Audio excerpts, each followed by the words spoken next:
धुरंधर की तपन से लिब्रांडो का पिछवाड़ा अभी ठंडा भी नहीं हुआ था कि चौहान की इस डायलॉग ने एक बार फिर से उनके पीछे के गांव में आग लगा दी। 75 साल बाद जवाब आ रहा है, पठानों से कहना चौहान आ रहा है। अजय देवगन की अपकमिंग फिल्म चौहान के टीजर के इस डायलॉग ने पूरे लिबरल गैंग में एक बार फिर से हड़कंप मचा दिया। लेकिन इसकी जो दूसरी लाइन है, 75 साल 15 लाख फौजी 35,000 करोड़ का इन्वेस्टमेंट, उसके बाद भी पत्थर का जवाब नहीं।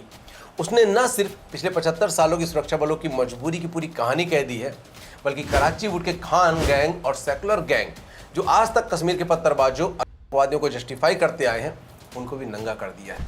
अब वो कैसे, तो वीडियो को पूरा जरूर देखिएगा, क्योंकि बात यहाँ पर सिर्फ चौहान के टीजर की नहीं हो रही है, बल्कि उस सच्चाई की भी होगी जिस पर सदियों से ये कराची वुड फर्जी सेकुलरिज्म का पर्दा डालते हुए आया है।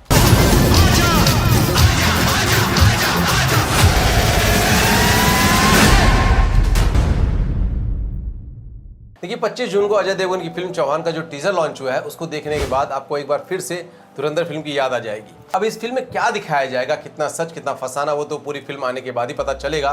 लेकिन इस फिल्म के टीजर में जो डायलॉग्स बोले गए कि 75 साल 15 लाख फौजी और 35,000 करोड़ का इन्वेस्टमेंट, उसके बाद भी पत्थर का जवाब नहीं, ये किस बात की ओर इशारा करता है? देखिए, 5 अगस्त 2019 को जम्मू कश्मीर से धारा 370 और 35 से हटाया गया, जिसके बाद कश्मीर में धीरे धीरे शांति हो गई। लेकिन उससे पहले क्या होता था? साल 2014 के पहले, यानी मोदी सरकार आने से पहले का कश्मीर अगर देखें तो वहां सेना के हाथ इस कदर बंधे हुए थे कि पत्थरबाजों को कोई छू भी नहीं सकता था। और यहीं पर सबसे बड़ा सवाल खड़ा होता है कि आखिर ऐसा क्या था कि दुनिया की सबसे ताकतवर सेनाओं में गिनी जाने वाली भारतीय सेना, जिसके पास AFSPA जैसा कानून होने के बावजूद भी पत्थरबाजों के सामने खुलकर कार्रवाई नहीं कर पा रही थी।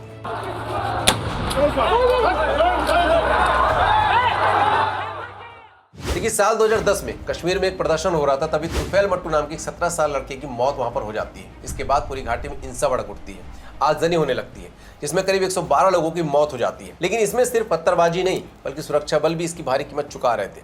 CRPF के 1274 जवान और जम्मू कश्मीर पुलिस के 2747 जवान उस घाटी हिंसा की आग में घायल हुए थे। यानी कुल मिलाकर 4021 सुरक्षाकर्मी घायल हुए। इसके बाद दिल्ली में बैठी मनमोहन सरकार ने कहा कि भीड़ नियंत्रण के लिए गोली नहीं, बल्कि नॉन लेथल क्राउड कंट्रोल पर जोर दिया जाना चाहिए। मतलब आंसू गैस, रबर बुलेट और पानी की बौछार। अब ये सुनने में अच्छा लगता है, लेकिन जमीन पर खड़े जवान के लिए इसका मतलब क्या था?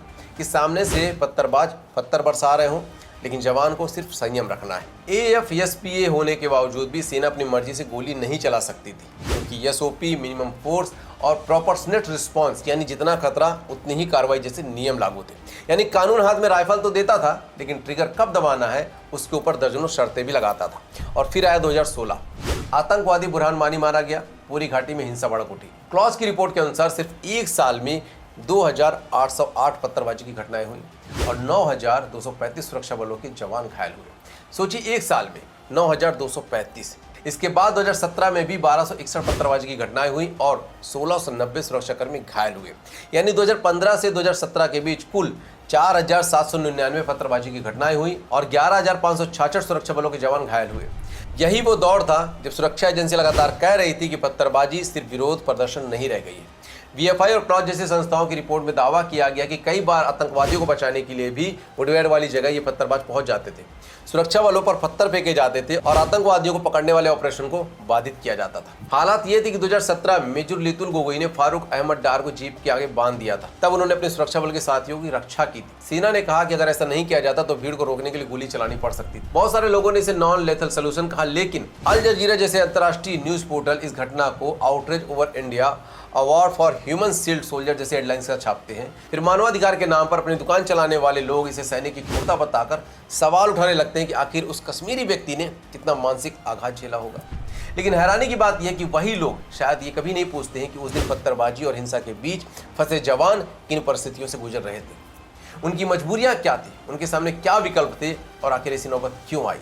ये सवाल वो लोग कभी भी नहीं पूछते। और यहीं पर वो पृष्ठभूमि है जिसमें चौहान के टीजर का वो डायलॉग आता है कि 75 साल 15 लाख फौजी 35,000 करोड़ का इन्वेस्टमेंट, उसके बाद भी पत्थर का जवाब नहीं। 75 साल 15 लाख फौजी 35,000 करोड़ का इन्वेस्टमेंट, उसके बाद भी पत्थर का जवाब नहीं।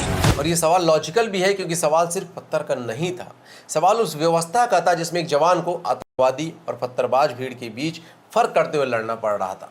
अगर सामने आतंकवादी गोली चलाए तो जवाब देना आसान होता है, लेकिन अगर सामने 500 लोगों की भीड़ हो जिसमें से कुछ लोग पत्थर फेंक रहे हो और कुछ लोग सिर्फ खड़े हो, तब फैसला करना और भी ज्यादा कठिन हो जाता है। और चौहान फिल्म के टीजर में अजय देवगन की आवाज में यही कहा गया है कि सरकार कहती है कि पत्थर का जवाब ईंट से दिया जाए, लेकिन जब सामने वाला पत्थर ही उठा ले तो फिर क्या करें। लेकिन आज तक किसी भी खान गैंग या फिर कराची वुड के डायरेक्टर ने सैनिकों के पॉइंट ऑफ व्यू से कोई भी मूवी नहीं बनाई। कश्मीर के ऊपर आप जितनी भी फिल्में देखेंगे ना, जैसे मिशन कश्मीर, फना, हैदर, सभी में वो एक आतंकवादी को जस्टिफाई करते हुए दिखाई देंगे। कैसे एक मासूम युवा सिस्टम से सताए जाने के कारण बंदूक उठा लेते हैं। शौर्य फिल्म जिसके के मेनन की ये डायलॉग्स बहुत वायरल होते हैं, उस फिल्म के डायरेक्टर समर खान ने तो फिल्म में एक देशभक्त ब्रिगेडियर को विलेन तक बता दिया है। बाकी कौन है वो कलाकार और डायरेक्टर जो कराची वुड यानी बॉलीवुड में बैठकर भारतीय सेना को बदनाम करने वाली फिल्में बनाते आए हैं, कौन सी वो फिल्में और क्या है ऐसी फिल्मों को बनाने के पीछे का मकसद, उसको समझना है तो मेरा ये वाला वीडियो आप लोग जरूर देख लेना। बाकी टीजर के अंत में अजय देवगन का वो डायलॉग कि पठानों से कह देना कि चौहान आ गया है, वो डायलॉग इतना गूज़बम्प्स क्यों दे रहा है, उसका कारण है शाहरुख खान फिल्म की प्रोपेगेंडा मूवी पठान, जिसमें देश के रॉ एजेंट को न सिर्फ विलेन दिखाया गया बल्कि आईएसआई एजेंट जो पाकिस्तानी का आतंकवादी संगठन है, आईएसआई की एजेंट को भारत की रक्षा करते हुए दिखाया है और आतंकवाद से लड़ने वाली संस्था बताया गया है। जबकि सच्चाई क्या है वो पूरी दुनिया जानती है और आप लोगों ने धुरंधर मूवी में देख भी लिया होगा। खैर अभी तो सिर्फ टीजर आया और इस टीजर ने जिस तरह से सोशल मीडिया पर धमाल मचा है, लोग इसकी तुलना धुरंधर से कर रहे हैं, लेकिन क्या ये फिल्म धुरंधर की बराबरी कर पाएगी ये तो आने वाला वक्त बताएगा। बाकी आप लोगों को क्या लगता है कमेंट्स करके जरूर बताइएगा। बाकी चैनल को सब्सक्राइब करके अपना सपोर्ट हमें जरूर दीजिएगा। मिलते जल्द नए वीडियो में, तब तक लीजिए हिंद, वंदे मातरम।